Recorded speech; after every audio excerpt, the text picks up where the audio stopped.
أمير المؤمنين. هذا مع أن كلمات الأصحاب في بعض المقامات يظهر منها خروج هذا الفرض عن الفضول عليكم السلام وعدم وقوفه على الإجازة. هذا مع أن الفرض نفس وہی مطلب جو کہ بیان ہوا کہ اگر اذن پہلے سے موجود ہو مالک کی طرف سے تو یہ معاملہ فضولی شمار نہیں ہوگا. مگر بحث کہاں پر تھی آغا؟ فضولی کو معلوم ہے کہ قلباً مالک راضی ہے، قلباً مالک راضی ہے. مالک کی طرف سے اذن تو صراحتاً موجود نہیں ہے، لیکن مجھ فضولی کو یہ معلوم ہے کہ جناب مالک قلباً راضی ہے. هل هذا الفرض خارج عن الفضولی او لا؟ مشہور نے کہا کہ صرف علم ہونا کافی نہیں ہے معاملے کو فضولی سے خارج کرنے کے لیے.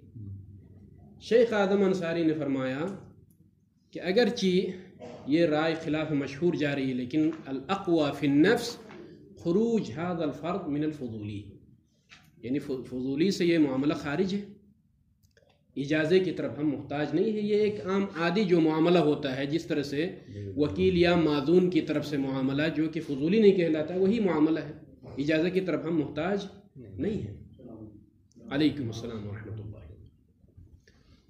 خوب، شیخ اعظم انصاری نے علیکم السلام اس مطلب کے اوپر کہ یہ معاملہ فضولی نہیں ہے، ادلہ عمومات قرآنی، روایت بارقی، بلے یہ چیزیں بیان ہو گئی. کہا کہ یہ ادلہ میرے حق میں ہے کہ ان ادلہ کی روشنی میں عموم یا اطلاق کی صورت میں یہ استنباط ہم کر سکتے ہیں کہ یہ معاملہ فضولی نہیں ہے سرے سے. یعنی کیا مطلب؟ اجازے کی طرف ہم محتاج نہیں ہیں. یہ مطلب بیان ہو گیا. اب یہاں سے آج کا جو درس ہے، ہاذا یعنی خود ذا، ہاذا یعنی شنو؟ خود ذا، خود ہاذا نہیں، یہ ہا خود ہی معنی یہ خود ہے، یہ ذا اسم اشارہ ہے، یعنی ہاذا یعنی خذ ذا، اس مطلب کو اخذ کرو، مضبوطی سے لو.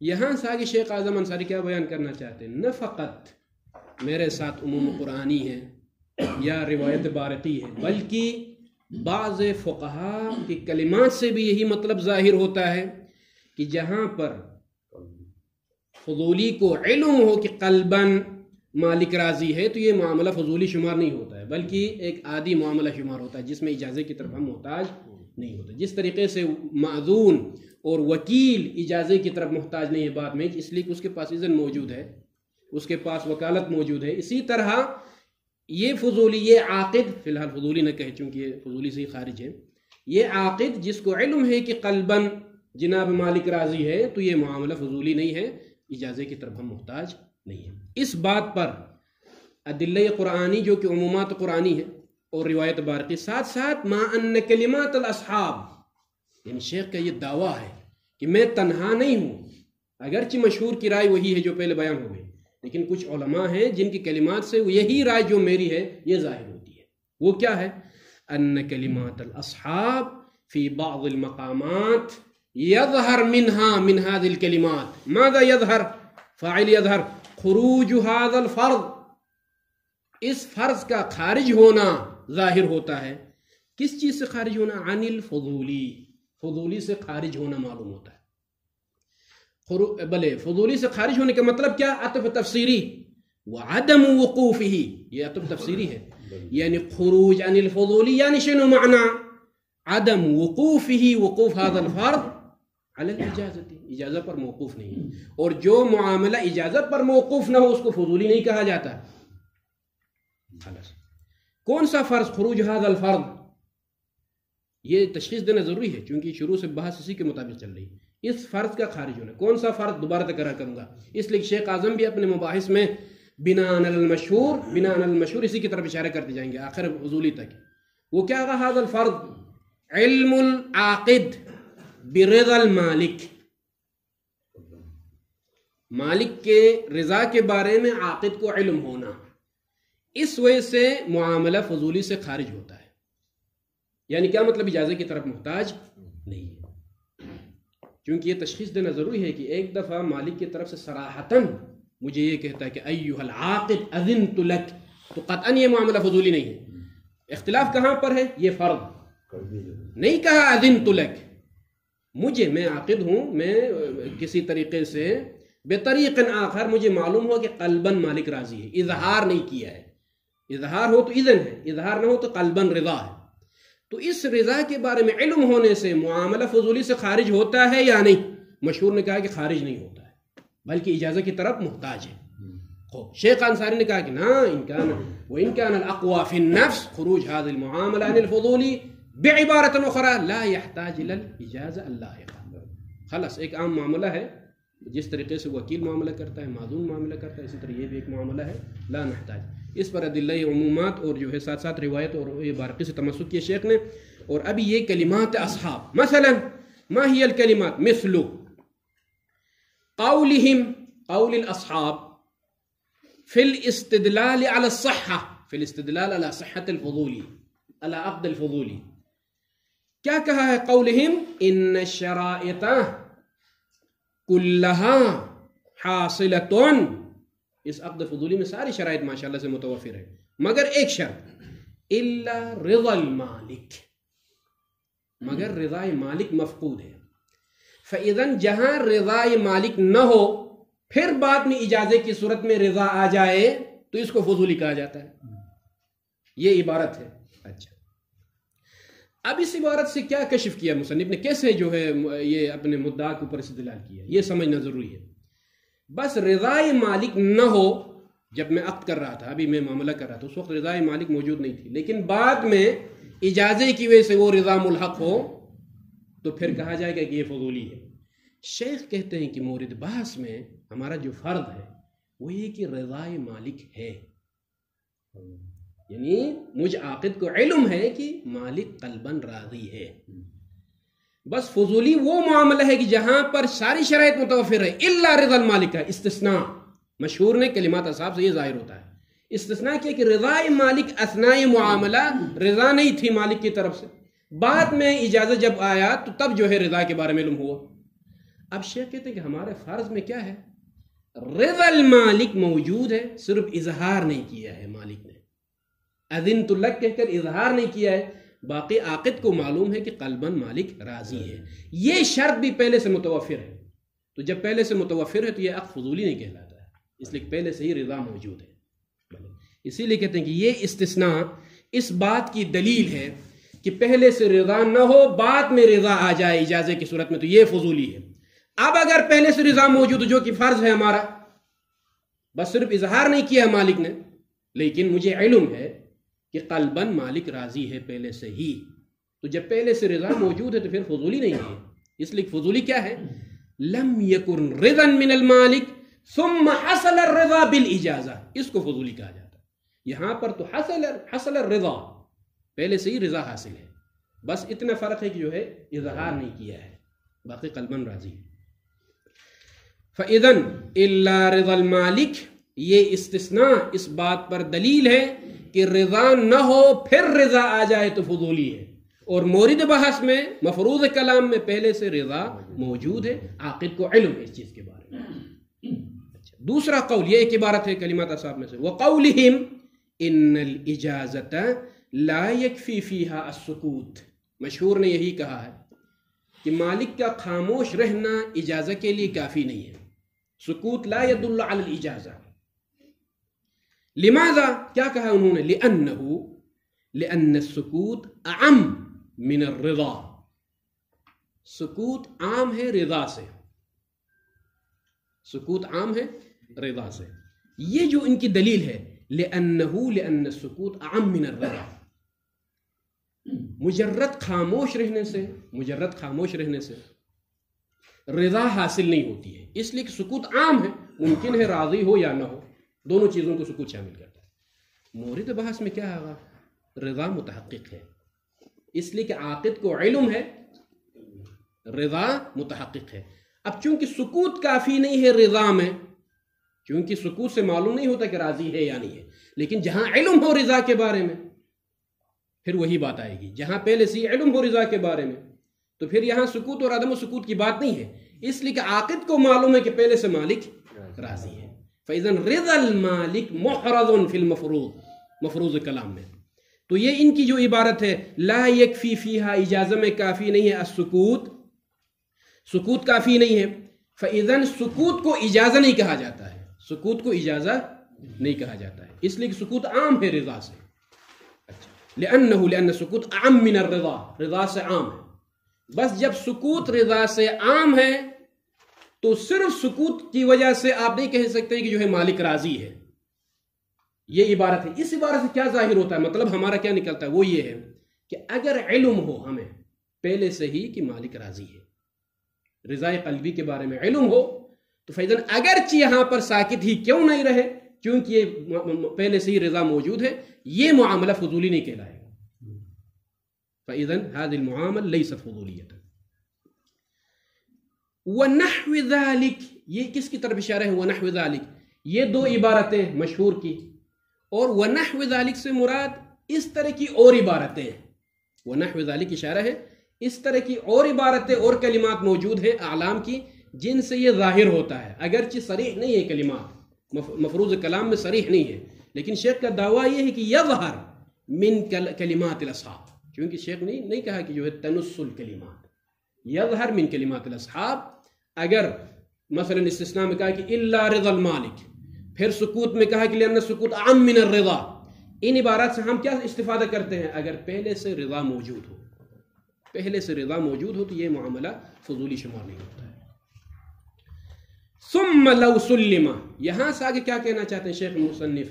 یہاں تک جو باتیں تھیں مشائخنا، یہ ساری باتیں مصنف کی طرف سے اس معاملے کو سرے سے ہی موضوعاً فضولی ہونے سے خارج کرنا، یعنی خروج المعاملہ موضوعاً، یہ ایک الگ حکم ہے، الگ مرحلہ ہے.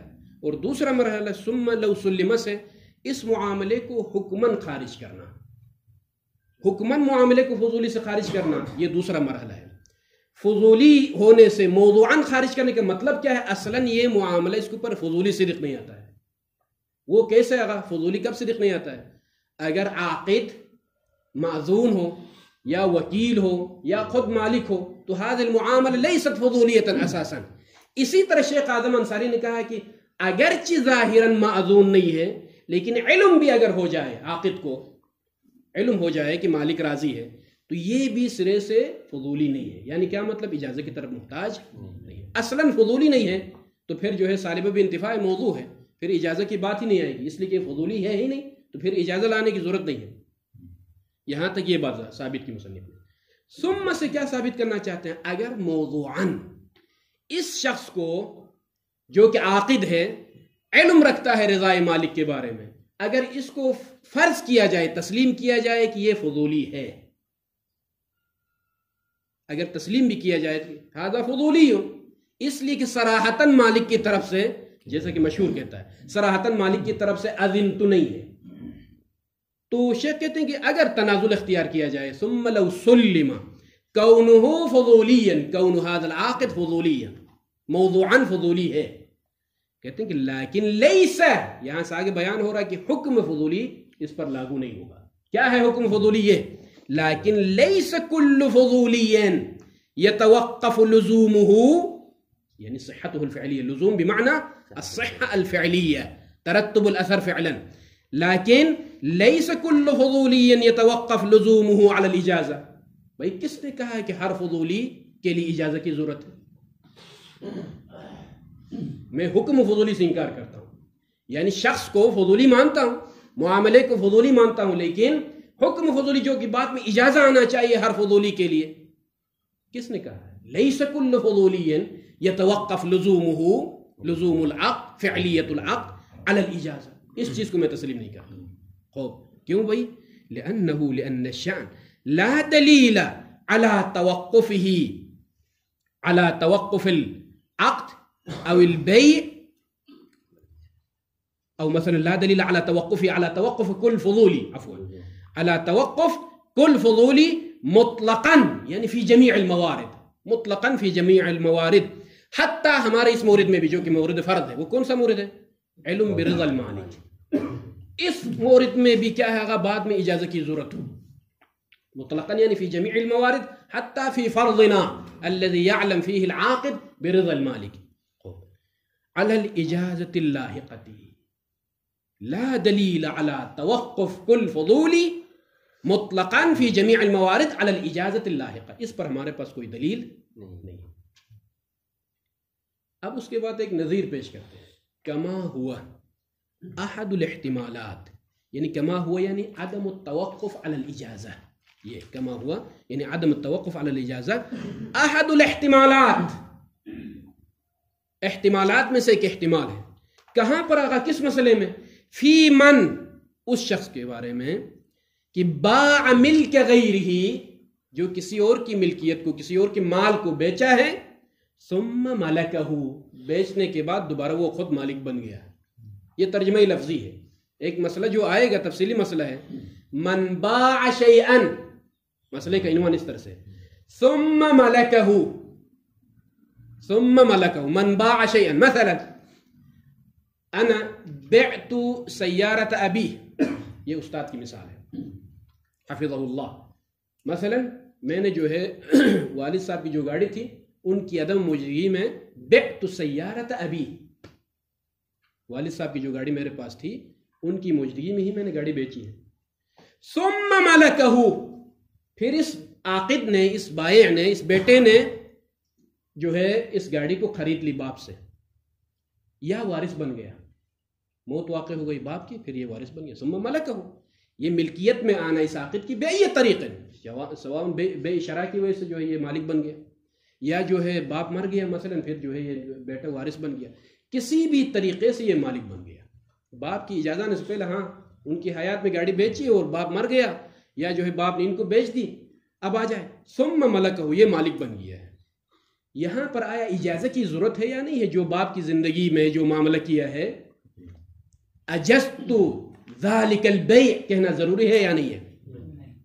کہتے ہیں کہ احد الاحتمالات ھذا فضولی، یہ جو معاملہ ہوا ہے باپ کی زندگی میں پوچھے بغیر، اجازت لیے بغیر بیٹے نے جو معاملہ کیا ہے، یہ معاملہ فضولی ہے یا نہیں ہے؟ قطعاً فضولی ہے. لیکن دوبارہ مالک بن گیا. مالک بننے کے بعد اب چونکہ مالک بن گیا ہے تو اجازت کی ضرورت ہے یا نہیں ہے؟ کہ احد الاحتمالات فی ھذا، بحث تفصیلی ہے. احد الاحتمالات لا نحتاج الی الاجازہ. کہتے ہیں کہ هذه معاملۃ، نظیر پیش کرتے ہیں شیخ اعظم انصاری. کس نے کہا ہے کہ کل فضولی یتوقف صحته الفعلیہ علی الاجازہ اللاحقہ؟ کس نے کہا ہے؟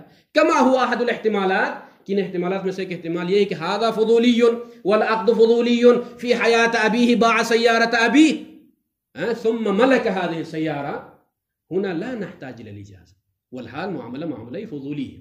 یہ نہ کہیں کہ یہاں پر بھائی خود مالک بن گیا اسی لیے، نہیں، اس کو چھوڑیے. معاملہ فضولی ہے یا نہیں اس کو تسلیم کریں آپ.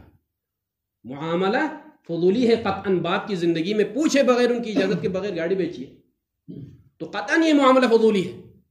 اب بعد میں اجازت کی ضرورت نہیں ہے. فإذن قاعدہ کلی کو ہی شیخ اعظم جو ہے جہاں پر تمام معاملات فضولی موقوف اجازت کے اوپر، اس قاعدے کے اوپر اعتراض کرتے ہیں.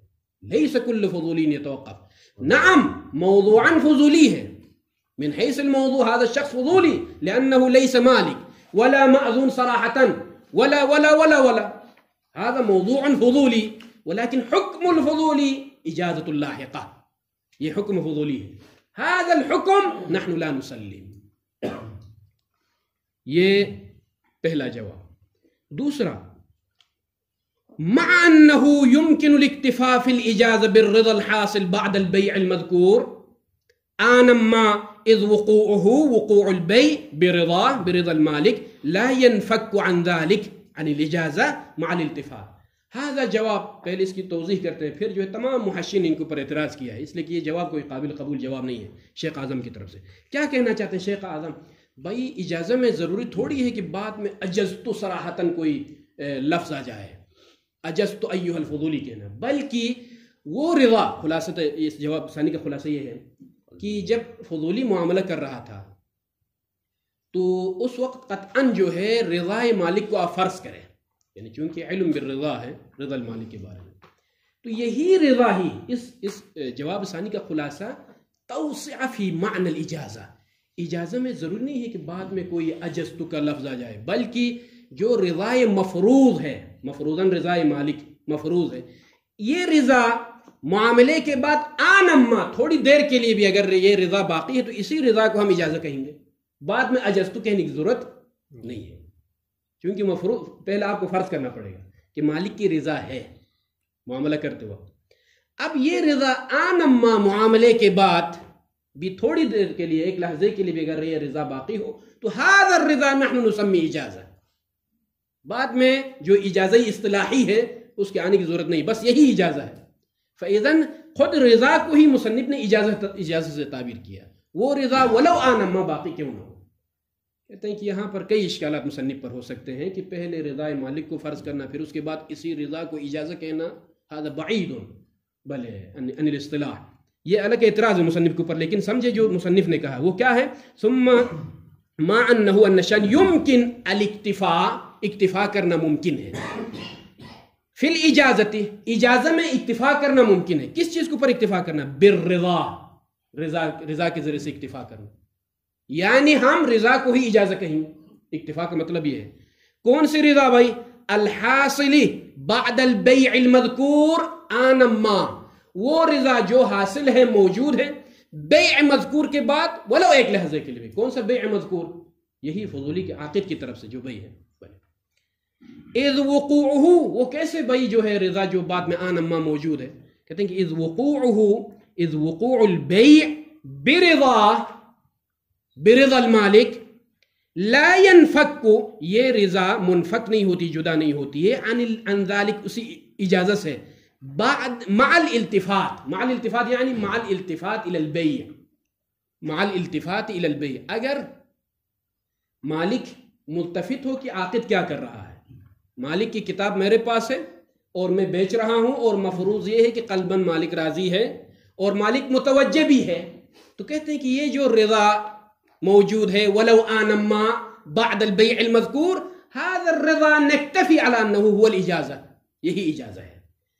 اس کو کہتے ہیں کہ توسعۃ فی معنی الاجازہ، اجازہ اصطلاحی کے معنی میں توسعہ دینا، رضا کو اجازہ کہنا، اس لیے فرق ہے رضا اجازہ، اذن میں بیان کر چکا ہوں، ٹھیک ہے کہ نہیں، رضا موجود نہ ہو بعد میں رضا آ جائے تو اجازہ کی صورت میں یہ ہے رضا، اس کو کہا جاتا ہے اجازہ، بلے قلباً موجود ہو تو یہ رضا ہے، اظہار ہو معاملے سے پہلے تو اذن ہے، اور اگر اظہار ہو رضا کا معاملے کے بعد تو اس کو اجازہ کہا جاتا ہے، اما پہلے سے رضا موجود ہو قلباً، پھر آنما بے کے بعد، پھر مالک کی التفات، ان تمام چیزوں کو فرض کرنا یہ ذرا مشکل مسئلہ ہے اور اصطلاحات کے خلاف ہے، اسی لیے اکثر محشر نے کہا کہ لم یظہر ماذا یرید ان یقول شیخ الاعظم فی هذا المقام، لیکن جو ہم نے اجمالاً باہر کے اس کی وضاحت کی۔ ثم آخری مطلب، انه لو اشکل فی عقود غیر المالک فلا ينبغي الاشکال فی عقد العبد نکاحا او بیعا مع العلم برضا السید۔ اس مسئلے میں کیا بیان کرنا چاہتے ہیں، یہ کأنہ ایک تیسرا جواب ہے، بھئی اگر آپ لوگ اعتراض بھی کریں کہ جو ہے غیر المالک یعنی فضولی کے تمام معاملات پر اگر آپ اعتراض بھی کریں، مگر یہ جو عبد فضولی ہے نا، عبد فضولی جو نکاح کر رہا ہے مولا کی اذن کے بغیر، وہاں پر تم اعتراض نہیں کر سکتے، یعنی بعد میں اجازت کی ضرورت نہیں ہے، اگرچہ فضولی ہے عبد لیکن اس کے باوجود بعد میں اجازت کی ضرورت نہیں ہے اور اس پر اعتراض نہیں کر سکتے۔ مصنف کا دعویٰ یہ ہے کہ لو اشکل فی عقود غیر المالک، غیر المالک یعنی کیا مطلب، فضولی، فضولی کے عقود پر اگر اشکال بھی کیا جائے، بھلے فلا ينبغي الاشکال، لیکن ممکن نہیں ہے اشکال کرنا، مناسب نہیں ہے، فی عقد العبد، عبد کے عقد میں جو کہ عبد فضولی، نکاحا او بیعا، فرق نہیں پڑتا ہے کہ وہ نکاح ہو یا عبد ہو، وہ کیسے، مع العلم برضا السید، ہاں عبد کو معلوم ہے کہ سید سردار آقا راضی ہے قلباً، وہی مفروض مسئلہ یہ ہے، خوب ولو لم یأذن له، یعنی شنو لم یأذن للعبد، صراحتاً نہیں کہا ہے کہ مولانا اذنت لک ایھا العبد، نہیں کہا ہے، مفروض کلام یہی ہے۔ کیوں بھئی، کیوں یہ معاملہ صحیح ہوگا وہ حالانکہ اذن موجود نہیں ہے، لعدم تحقق المعصیہ، اس لیے کہ عبد کی طرف سے معصیت متحقق نہیں ہوئی ہے، التی، وہ معصیت کی، ہی مناط المنع فی الاخبار، اگر عبد کو روکا ہے معاملات سے بدون اذن مولا، وہ کیا ہوگا، معصیت مولا، اور معصیت مولا مورد کلام میں متحقق نہیں ہوتی، اس لیے کہ عبد کو معلوم ہے کہ مولا قلباً راضی ہے میرے معاملات سے، تو یہاں معصیت متحقق نہیں ہوتی، معصیت مولا سید۔ خوب ایک یہ چیز، دوسرا اگر آپ لوگ اعتراض کریں بھئی عبد مستقل نہیں ہے معاملات میں کہ خود سے تصرفات کرے. تو آپ لوگوں کا یہ معاملے کو صحیح قرار دینا، عبد کے فضولی کو، عبد فضولی کے معاملے کو صحیح قرار دینا، آیا منافات نہیں رکھتا ہے ان معاملات کے ساتھ جہاں پر مستقل نہیں ہے عبد؟ عدم استقلال عبد پر ہمارے پاس روایات موجود ہیں کہ خود سے مستقلاً تصرف نہیں کر سکتا. شیخ کہتے ہیں کہ وعدمی، یہ عطف ہے سابقہ اس کے اوپر، لعدم تحقق المعصیہ، ایک یہ علت. دوسرا ولعدم منافاته، یعنی ولعدم منافات عدم الاذن، منافاته ضمیر عدم الاذن، عدم اذن کی منافات نہ ہونے کی وجہ سے لعدم استقلال العبد فی التصرف، استقلال فی التصرف کے نہ ہونے کے ساتھ منافات نہیں ہے عدم اذن. یہ ترجمہ پہلے سمجھا گا، مطلب تھوڑا سا دقیق ہے کہ وعدم منافاته، یہ عدم اذن مولا کی طرف سے صراحتاً اذن نہ ہونا، منافات نہیں رکھتا کس کے ساتھ؟ لعدم استقلال العبد فی التصرف، تصرف میں عبد مستقل نہیں ہے جو آپ لوگوں نے کہا ہے، اس کے ساتھ عدم اذن منافات نہیں رکھتا. یہاں پر مورد کلام کیسے منافات نہیں رکھتا ہے؟ اس لیے کہ علم، عبد کو علم ہونا رضا مالک کے بارے میں، العلم برضا المالک یخرج العبد عن عدم استقلالیت تصرف. یہ نکتہ مہم ہے. علم برضا مالک ہونا، یہ علم برضا المالک یخرج العبد، عبد کو نکالتا ہے. کس چیز سے نکالتا ہے؟ عن عدم استقلالی فی التصرف، جو روایتیں تصرف میں مستقل نہیں ہے کہ جس پر دلالت کرتی ہے، اس مورد سے یہ علم برضا المالک عبد کو نکالتا ہے.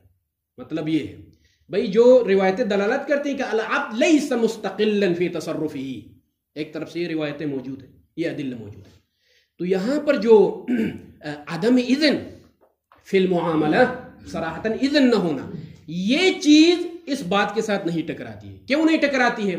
اس لیے کہ علم، یہ بات متن میں موجود نہیں ہے، اس لیے کہ یہ علت علم العبد برضا المالک یخرج العبد عن عدم استقلالی فی التصرف. بھئی تصرف میں مستقل نہیں ہے کہنے سے یہ علم برضا المالک اس عبد کو نکالتا ہے. کیا مطلب نکالنے کا؟ یعنی الان مستقل فی التصرف لأنه يعلم برضا المالک. هذا المطلب شوية يحتاج إلى التأمل، يعني کل تک دیکھیں. ثم اعلم، پھر اس کے بعد مطلب ان الفضول قد يبيع للمالك وقد يبيع لنفسه، یہ دو صورتیں. وعلى الاول، جب مالک کی طرف سے معاملہ کر رہا ہے تو فقط لا يسبقه منع من المالک، یہ پہلی صورت. وقد يسبقه المنع، کہ بھی منع مقدم ہوتا ہے، یہ دوسری صورت. فهنا مسائل ثلاث، تین مسائل ہیں. وہ کیسے آگا تین مسائل؟ المسألة الأولى قد يبيع للمالک، مالک کے لیے معاملہ کر رہا ہے. وقد يبيع لنفسه، کبھی اپنے لیے بیچ رہا ہے. یعنی ایک دفعہ کہتا ہے کہ بعت هذا الكتاب عن المالک، میں مالک کی طرف سے بیچ رہا ہوں، یہ پہلی صورت. کبھی بعت هذا الكتاب لنفسي، میں اپنے لیے بیچ رہا ہوں. وعلى الاول، جو پہلی والی صورت ہے مالک کے لیے، تو فقط لا يسبقه منع من المالک، مالک نے پہلے سے کوئی منع صادر نہیں کیا کہ بھئی لا تبع نہیں کہا. ایک یہ. وقد يسبقه المنع، اور ایک صورت یہ ہے کہ منع پہلے سے موجود ہے. منعت لك ما اجزت لك، میں آپ کو اجازت نہیں دے رہا ہوں، میں آپ کو جو ہے اذن نہیں دے رہا ہوں. فهنا مسائل ثلاث. الاولى ياتي الكلام وصلى الله على محمد وعلى اله.